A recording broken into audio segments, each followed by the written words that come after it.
টুল। আসসালামু আলাইকুম, সবাইকে শুভেচ্ছা জানাচ্ছি।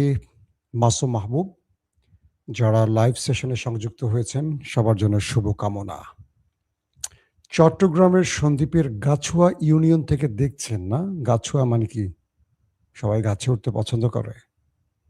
কি মাহবুব মাওলা, আপনার কিউট ছেলেটা কেমন আছে? হ্যাঁ, আমার কিউট ছেলেটা ভালো আছে। আমার পাশেই একটু আগে এসছে। এই যে, এক নজর দেখবেন? না, সে লজ্জা পাচ্ছে। আপনাদের চেহারা দেখাবে না। ভাই, আজকে কিন্তু অনেকগুলো গুরুত্বপূর্ণ খবর আছে। গলার সাউন্ড বাড়াতে হবে আমায়, না? গলার সাউন্ড বাড়তে চায় না কেন বলেন? বাগেরহাট থেকে দেখছেন আলী, না? শেরে আলী। আজ কথা অনেক ক্লিয়ার শুনতে পাচ্ছেন। একজন লিখছেন আমাকে, নাটোর থেকে রেজাউল। ইন্ডিয়া ওয়েস্ট বেঙ্গল থেকে কে ভাই? চলে গেল নামটা। রেজাউল করিম। ওকে, ওকে, ওকে। দর্শক, দেখো বাবা আইসে বড় না 1 পয়েন্ট, ওকে, ওকে, রাইট। দর্শক, আপনারা শক্ত হয়ে বসেন। আজকে অনেকগুলো খবর আছে, তাই আপনাদেরকে একটু প্রস্তুত করে নিচ্ছি। প্রথম কথা হলো, আজ মার্কিন প্রেসিডেন্ট ডোনাল্ড ট্রাম্প বলেছেন একটা সভ্যতাকে ধ্বংস করে দেবেন। তিনি বলেছেন আজ রাতেই বিলীন হয়ে যাবে আস্ত একটা সভ্যতা। মানে ইরানকে বুঝিয়েছেন, ইরানের যে ৫-৬ হাজার বছরের একটা সভ্যতা আছে, এটাকে তিনি ধ্বংস করে দেবেন। আমেরিকার বয়স কিন্তু বেশি না, ২-২৫০ বছর। ইরানের বয়স কিন্তু ৫-৬ হাজার বছর। পার্সিয়ান সভ্যতা, পারস্য সাম্রাজ্য, আমরা যেটা অনেকভাবে শুনেছি। অনেকে অনেক প্রশ্ন করেছেন আমাকে। আমি দেখতে পাচ্ছি যে ভাই, আজকে কি নিউক্লিয়ার অ্যাটাক হবে? ট্রাম্পের উপর ভরসা নাই, বাট মার্কিন মূল্যকে যারা আছেন সবাই তো ট্রাম্পের মতো পাগল না। পরাশক্তিকে যারা টিকিয়ে রেখেছেন সবাই কি পাগল হতে পারে? দর্শক, আসেন শুরু করি। মার্কিন প্রেসিডেন্ট ডোনাল্ড ট্রাম্প কি বলেছিলেন? তিনি বলেছেন আজ রাতেই বিলীন হয়ে যাবে একটি সভ্যতা। ইরান মার্কিন যুদ্ধের এক ভয়াবহ চূড়ান্ত মুহূর্তে দাঁড়িয়ে মার্কিন প্রেসিডেন্ট এই হুঁশিয়ারিটি উচ্চারণ করেছেন। তিনি বলেছেন মঙ্গলবার রাতে তার দেয়া সময়সীমা বা ডেডলাইন শেষ হওয়ার প্রাক্কালে তিনি গণমাধ্যমগুলোকে ইরানের ব্যাপারে সতর্ক করে বলেছেন আজ রাতেই একটি সম্পূর্ণ সভ্যতা বিলীন হয়ে যেতে পারে। নিজের সামাজিক যোগাযোগ মাধ্যম, যেখানে ট্রাম্প সাধারণত কথা বলেন, ট্রুথ অ্যাকাউন্টে, সোশ্যাল অ্যাকাউন্টে ট্রাম্প এরকম ভয়ঙ্কর বার্তা পৃথিবীর উদ্দেশ্যে ছড়িয়েছেন। প্রেসিডেন্ট ট্রাম্প তার পোস্টে লিখেছেন, আজ যারা ইরানে আছেন, যে সভ্যতাকে ধ্বংস করা হচ্ছে, সেখানে আর কেউ ফিরে আসবে না। কিন্তু তিনি চান না এমন কিছু ঘটুক। সম্ভবত তারপরও এটা হতে যাচ্ছে। তবে ধ্বংসের হুমকির প্রাক্কালে তিনি একটি প্রচ্ছন্ন আশার কথাও শুনিয়েছেন। মানে একটা সম্ভাবনার কথাও তিনি শুনিয়েছেন। আর সেটি হলো, তিনি বলেন যদি সেখানে সম্পূর্ণ শাসন ব্যবস্থার পরিবর্তন ঘটে এবং তুলনামূলক বুদ্ধিমান ও কম উগ্রবাদী কেউ ক্ষমতায় আসে, তবে হয়তো বৈপ্লবিক ও চমৎকার কিছু ঘটতে পারে। এখানেই খেলাটা আছে ট্রাম্পের। কে জানে, আজ রাতেই আমরা তা জানতে পারবো। ট্রাম্পের মতে দীর্ঘ ৪৭ বছরের চাঁদাবাজি ও দুর্নীতি ও মৃত্যুর অবসান ঘটার এখনই সময়। ট্রাম্প তার কৌশলে যে চালটি দিয়েছেন, তিনি ইরানের সরকার বিরোধীদের বোঝাচ্ছেন যে আজকে আমরা পারমাণবিক অ্যাটাক করে পুরো ইরানকে ধ্বংস করে দেব। তোমরা যদি বাঁচতে চাও, আজকে এই ইরানের খামেনি সরকার বা রেজিমের বিরুদ্ধে মাঠে নেমে সভ্যতা বাঁচাও। মানে সে নিজে যখন বোম্বিং করে, অ্যাটাক করে ইরানকে দমাতে পারছে না, বরং ইরান তার কাপড় খুলে ছেড়ে দিয়েছে, তখন তিনি ইরানের জনগণকে হুমকি দিচ্ছেন আজ তিনি একটি সভ্যতার বিলীন ঘটিয়ে দেবেন। ও বাপ রে বাপ! তিনি উপরের ওনার চেয়ে পাওয়ারফুল হয়ে গেছেন, যার নিজেরই ৩ বেলা মেডিসিন খেয়ে টয়লেটে যাওয়া লাগে। তিনি ইরানের জনগণকে বলছেন যে তোমরা মাঠে নামো। তোমরা চাইলে একটা নতুন সরকার তৈরি করতে পারো, যারা কম উগ্রবাদী, যারা আমেরিকার পছন্দের হবে, অর্থাৎ আমেরিকার কথায় উঠবে, আমেরিকার কথায় বসবে আর উঠবে আর বসবে। আমেরিকা ইসরায়েল যা বলবে জর্দানের মতো, আরব আমিরাতের মতো বা আরব রাষ্ট্রের মতো। আর তারা এসে এখান থেকে তেল গ্যাসগুলো নিবে, বিনিময়ে তাদেরকে কিছু ছিটে ফুটা দিবে, সেগুলো খেয়ে তারা ডান্ডা খাড়া করে বসে থাকবে আরবের মতো। ইরানের জনগণ আজ রাতে নামবে কি নামবে না সেটা সময়ের ব্যাপার। কিন্তু ইরান কি বলেছে? ইরান দুটো জিনিস বার্তা দিয়েছে। এক, ইরানের 1,40,00,000 মানুষ ট্রাম্পের বিরুদ্ধে লড়ার জন্য প্রস্তুতি নিয়েছে। 1,40,00,000। ইরানের মোটামুটি জনসংখ্যা মেবি ধারণা করছি 9 কোটির মতো। পাকিস্তানে আছে 25 কোটি, বাংলাদেশে আছে 18 কোটি। ইরান আয়তনে বড় দেশ হলেও এখানে জনসংখ্যা 9 কোটি। এর মধ্যে 1,40,00,000 নাম এন্ট্রি করেছে ওই দখলদারদের বিরুদ্ধে লড়াই করার জন্য। বুঝতে পেরেছেন? দ্বিতীয় একটি ব্যাপার, মার্কিন সামরিক বাহিনীর চিফ অফ স্টাফ চেয়ারম্যান, পেন্টাগনের একজন ঊর্ধ্বতন ব্যক্তি, তিনি আজ কি বলেছেন জানেন?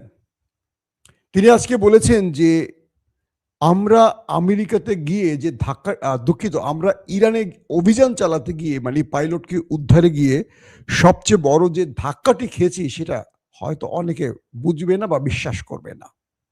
কি সেটি? আমরা যখন ইরানে নেমেছি, শুধু ইরানের সেনাবাহিনী বা IRGC নয়, ইরানের যে সকল সিভিল মানে সাধারণ মানুষ আছেন, যাদের কাছে ছোট একটা শটগান আছে বা একটা পিস্তল আছে, তারাও আমাদের দিকে তেড়ে এসেছে, গুলি ছুড়েছে। মার্কিন সাবেক CIA প্রধান বলছেন যে একটি অ্যাটাকে 6 জন মার্কিন সেনা মারা গেছে, কিন্তু এখনো আমেরিকা অ্যাডমিট করেনি, মানে মার্কিন প্রশাসন। কিন্তু মার্কিন যুক্তরাষ্ট্রের CIA প্রধান তো মিথ্যা বলার লোক নন। তিনি বলছেন একটি অ্যাটাকে 6 জন মার্কিন সেনা ওপারে চলে গেছে। কথাটা আবারও রিপিট করি, সেই চিফ অফ স্টাফ চেয়ারম্যান বলছেন যে আমরা যখন ইরানে অভিযানে নেমেছি, চারদিক থেকে ইরানিরা আমাদের ঘিরে ধরেছে। আমরা কল্পনা করতে পারিনি একটি দেশের মানুষ মার্কিন কমান্ডো বাহিনীর সামনে দাঁড়িয়ে পিস্তল বা শটগান বা বন্দুক, তাদের কাছে যে আগ্নেয়াস্ত্রটি আছে সেটি দিয়ে আমাদের গুলি ছুড়েছে। আমরা কজনকে মোকাবেলা করব? শুধু ইরানি বাহিনী নয়, তাদের সামনে দাঁড়িয়ে গেছে অজস্র ইরানিরা। একটা জাতিকে আপনি শেষ করে দিবেন সভ্যতাকে কি করে? 9 কোটি মানুষকে শেষ করবেন। যদি নিউক্লিয়ার অ্যাটাক করে আপনি ধরেন 8 কোটিও মারেন, 1 কোটি দাঁড়িয়ে যাবে। সবাই জাপানিজ নয়। তালেবানদের কিছু করতে পেরেছেন? পারেননি। তালেবান থেকে লজ্জাজনক বিদায় নিয়েছেন। পুরো পৃথিবী সেই দৃশ্য দেখেছে। ইরান বলছে, ইরানকে ইসরায়েল বলছে আজ রাতে ইরানিরা যেন ট্রেনে, বাসে, বড় বড় মানে যানবাহনগুলোতে না ওঠে। এখানে ইসরায়েল অ্যাটাক করবে। সকল ইরানিকে সতর্ক করছে না ওঠার জন্য। বলছে নিউক্লিয়ার সাইট, বিদ্যুৎ প্ল্যান্ট এবং পানির যে শোধনাগার, সেই জায়গাগুলোতে ডিসেলিনেশন যেটাকে বলি আমরা, সেখান থেকে যেন সবাই সরে যায়। ইসরায়েল সেখানে ভয়াবহ অ্যাটাক করবে। ইরান বলছে, বা ইরান ইতিমধ্যে শুরু করে দিয়েছে, যদিও সেটা এখন বড় মাত্রা না ছোট মাত্রা এখন সেই খবর পাচ্ছি না। কয়েকটি জায়গা থেকে দেখলাম যে ইসরায়েল এবং আরবের মধ্যে ব্যাপক অ্যাটাক করেছে ইরান। ইরান শুধু এই বার্তাটি দিয়েছে যে যদি ইরান আক্রান্ত হয়, শত্রু দ্বারা যদি ইরান আক্রান্ত হয়, আমি বলে দিচ্ছি বা ইরান বলে দিচ্ছে, নেতা সাহেবের দেশ এবং গালফ কান্ট্রির কিচ্ছু থাকবে না, পুরোটা জ্বালিয়ে খাক করে দেয়া হবে। আস্ত গালফকে মাটির নিচে পুঁতে ফেলা হবে। ঠিক এই ল্যাঙ্গুয়েজটা ইরান বলেছে, আস্ত গালফকে মাটির নিচে পুঁতে ফেলা হবে। বিষয়টা হলো আমেরিকা যদি ইরানের নিউক্লিয়ার অ্যাটাক চালায়, পুরো ইরানকে শেষ করতে পারবে আমেরিকা? আপনি বলেন সম্ভব না। কারণ কি? ইরানের চারদিকে দেশগুলো কি? ইরাক, তুরস্ক, সৌদি আরব, কুয়েত, আরব আমিরাত, এরকম চারদিকে যে দেশগুলো, এগুলো সবই হলো মার্কিন ঘাঁটি সংবলিত স্থান এবং মার্কিন মিত্র গোষ্ঠীর দেশ। ইরানে যদি বৃহৎ মাত্রায় নিউক্লিয়ার অ্যাটাক করা হয়, এই প্রত্যেকটি দেশ আক্রান্ত হবে। ইউরেনিয়াম এটা কারো কন্ট্রোলে চলে না, এটা অনেক সময় বাতাসের উপরও ভর করে। আল্লাহ না করুক একটা ইরানের নিউক্লিয়ার চালাতে গিয়ে পুরো মুসলিম সভ্যতাকে যদি পাগলা ট্রাম্প শেষ করে দিতে চায়, মার্কিন যুক্তরাষ্ট্রের সাংবাদিকরাই বলছে তাকে বেসামাল, মানসিক রোগী। আমরা বললে দোষ না তো নাকি? তো এই ব্যক্তি যদি তার খেয়াল খুশি মতো ইরানকে শেষ করতে গিয়ে পুরো মুসলিম সভ্যতাকে শেষ করে দেয়, এটাই ভালো। কারণ এই মুসলিমদের দরকারই নেই পৃথিবীতে, এই মুসলিমদের দরকারই নেই মুসলিম পৃথিবীতে। কেন 250 কোটি মুসলিম পৃথিবীতে আছে, একটা ইরানের পাশে দাঁড়াবার মতো কাউকে দেখছেন? চেচেনরা বোধহয় ঘোষণা দিয়েছে রাশিয়া থেকে তারা নামবে ইরানের পক্ষে, আর কেউ হুতিরা আর হিজবুল্লাহ আর ইরাকের ইসলামিক রেজিস্ট্যান্স, আর কেউ নামেনি। তুরস্কের দিকে আসছে। ইতিমধ্যে আপনারা খবর পেয়েছেন গ্রিসের সাথে ইসরায়েল সামরিক চুক্তি করেছে।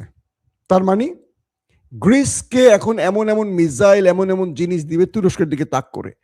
এরদোয়ান সাহেব এখন বুঝবেন যে বেশি ভদ্র থাকা উচিত না মাঝে মাঝে। আমি কিন্তু এরদোয়ান ভক্ত লোক, ইরান ভক্ত, বিষয়টা এরকম না, তুরস্ক ভক্ত না। আমি তাদের রাজনৈতিক মানে যেই সিদ্ধান্তগুলো এগুলো নিয়ে ক্রিটিসাইজ করি বা প্রশংসা করি, কোনো একটা পক্ষের না। হ্যাঁ, এরদোয়ান সাহেব খুব কৌশলে টিকছেন বা খেলছেন, তার কৌশলটা প্রয়োজন আছে। এই বিশ্বে এই মুহূর্তে এসে তিনি আমেরিকার কান যদি সাপের লেজ দিয়া চুলকান, একটা বিপদ ঘটতেই পারে।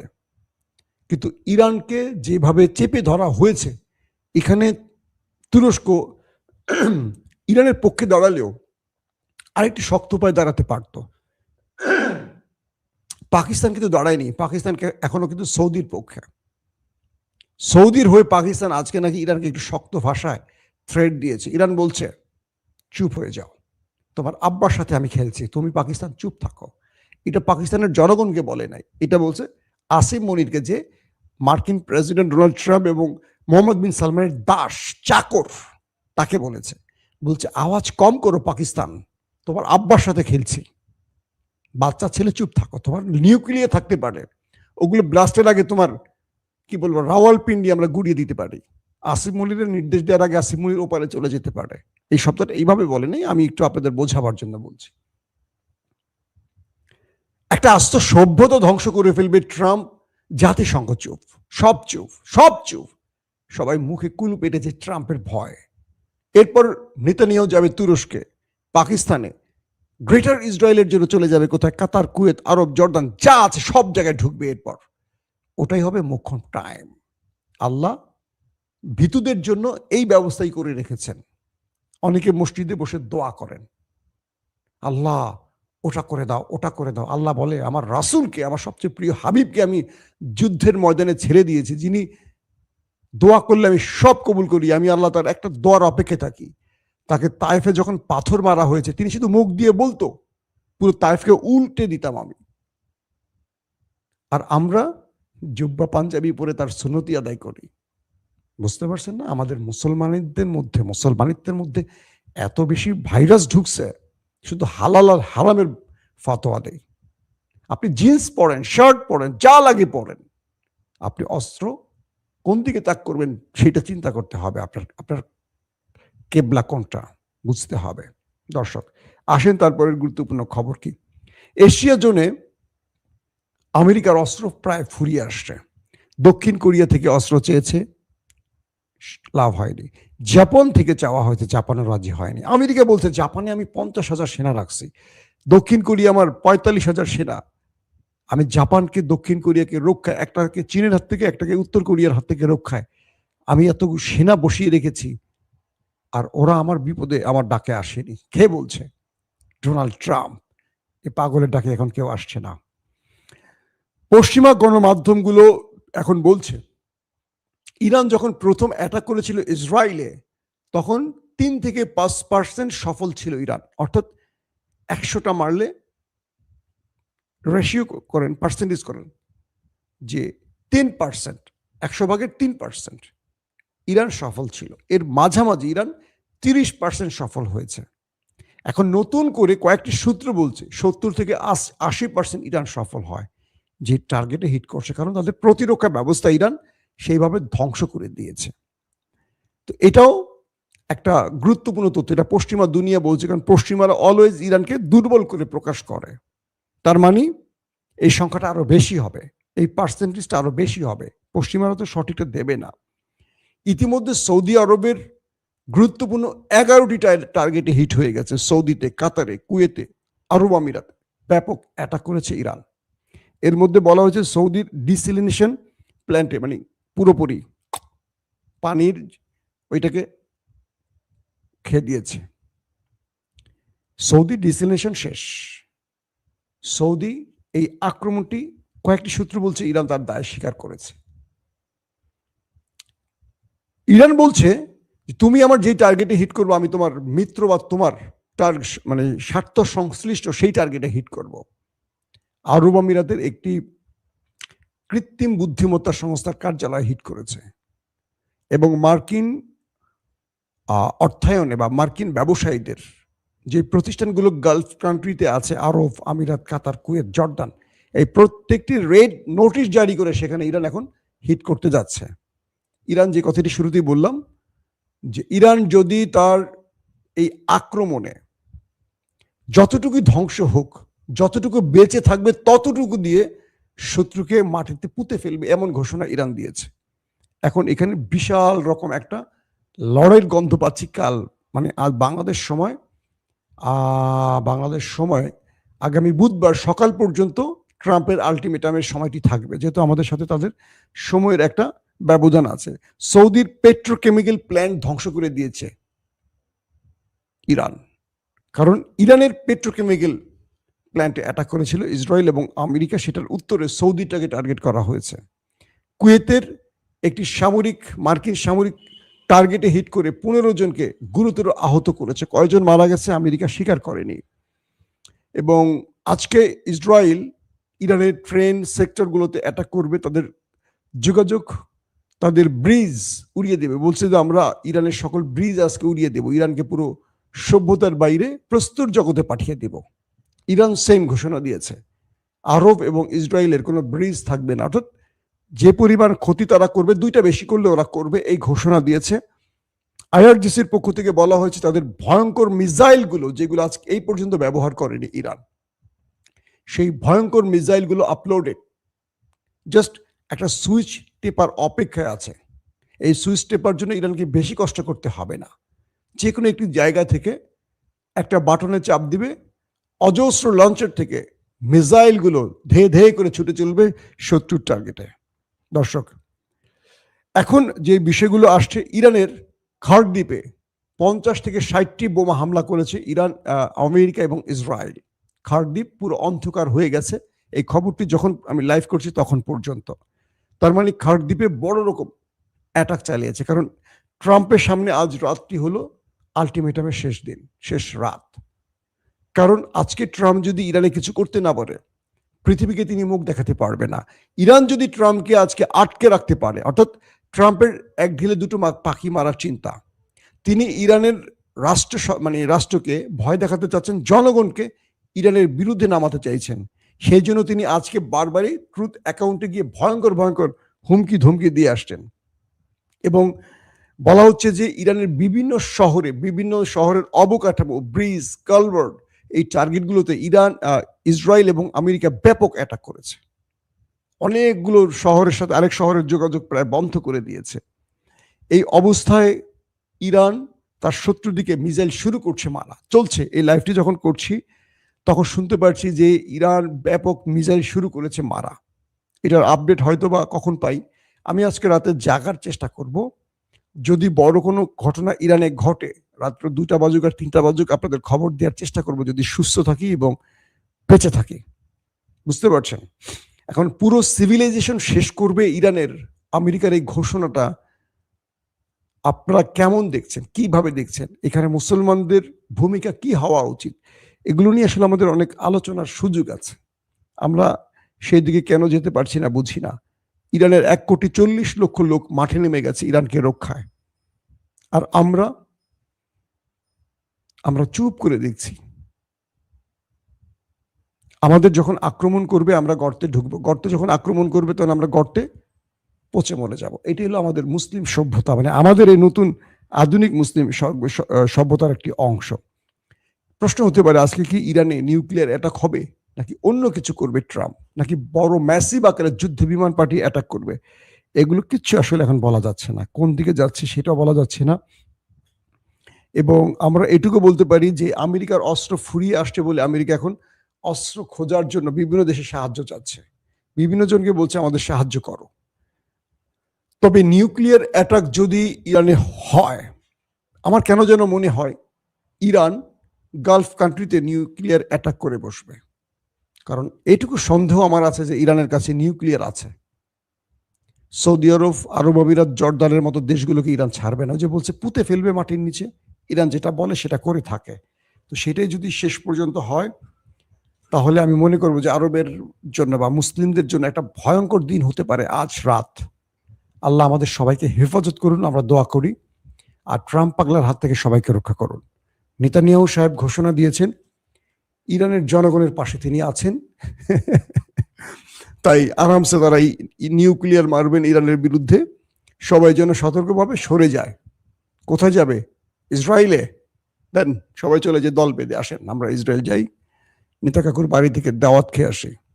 আমি হাসছি এই কারণেই, খুব কষ্ট পাচ্ছি। 57টি মুসলিম দেশ চুপ করে আছে, কি লাভ? একটাই সমস্যা আমাদের জানেন, আমরা ইসলামী রাজনৈতিক দলগুলোকে দূরে রেখে ওই সকল দলগুলোকে ক্ষমতায় এনে যাদের মাধ্যমে আমরা টেন্ডারবাজি, লুটপাট, দখলদারিত্ব করতে পারি। এই দখলদাররা, লুটপাটকারীরা সবসময় ওই রাষ্ট্রগুলোকে ভয় পায়, কারণ এরা জনগণের নির্বাচিত হয় না, এরা হয় ওদের নির্বাচিত। যেমন ইমরান খানকে জেলে ঢুকিয়ে রেখেছে, পাকিস্তান আন্দোলন করছে না। পাকিস্তানের 80-85% মানুষ ইমরানকে ভোট দিয়েছে, কিন্তু তারা রাস্তায় নামছে না, যে কারণে ইমরান খান জেলে পচে মরছেন। এস্টাবলিশমেন্ট ইমরানকে জেলে ঢুকিয়ে রেখে সুবিধা নিচ্ছে, তারা অবৈধভাবে টিকে আছে। কিন্তু এই জনগণদের 1% না, 2% না, 5% যদি রোডে নেমে যায়, আশ্রমনি থাকবে, লেজ গুটিয়ে পালাবে। হাসিনা পালিয়েছে না? পালিয়েছে কিনা? 15 বছর দুঃশাসন করে বাংলাদেশ থেকে পালিয়েছে এই জনগণের জন্য। যতকাল আমরা আমাদের দেশে ইনসাফ প্রতিষ্ঠাকারী কাউকে রাজনৈতিক দলে ক্ষমতায় না বসাবো, আমরা ততকাল ওই মসনদগুলোকে ভয় পাবো। ট্রাম্প, নরেন্দ্র মোদী, এদেরকে ভয় পেতে হবে। আমরা ব্যক্তি স্বার্থের চিন্তা করি, কিন্তু ক্রমান্বয়ে আমাদের দিকে এগিয়ে আসছে বিপদ। দর্শক, ভিডিওটি আর লম্বা করতে চাই না, আমার মেসেজ আপনারা বুঝতে পেরেছেন। আজ রাতে আমি চেষ্টা করব আপনাদেরকে আরো আপডেট দেওয়ার জন্য, যদি আপনারা জেগে থাকেন। প্রত্যেকে ভালো থাকবেন। আল্লাহ হাফেজ। ওপেন দাইস মানে সত্যকে সত্য বলা, মিথ্যেকে মিথ্যে বলা। আমরা শোনা কথা নয়, চোখে যা দেখি তাই বলি।